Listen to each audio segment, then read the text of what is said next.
Soybean তেলের দাম প্রতি লিটারে ১৪ টাকা ও পাম তেলের দাম ১২ টাকা বৃদ্ধির দাবি মেনে নিয়েছে সরকার।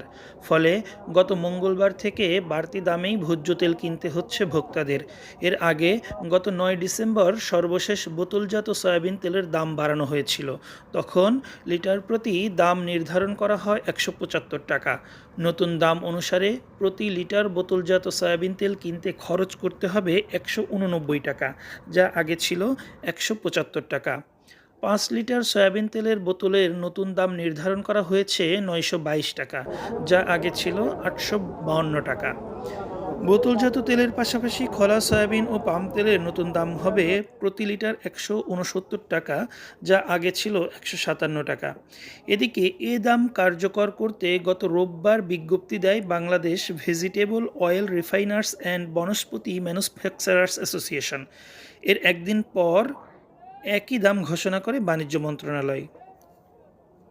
এর আগে ঈদের ছুটির পর ৬ এপ্রিল ও ৮ এপ্রিল তেলের মূল্য বৃদ্ধি নিয়ে ২ দফা বৈঠক করা হয়েছিল, তবে ওই সময় কোনো সিদ্ধান্ত হয়নি।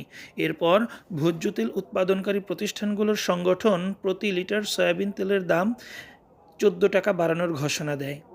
১৪ টাকা লিটারে পাচ্ছে, এটার প্রভাব মনে করেন সাধারণ জনগণের জন্য খুবই কষ্টকর।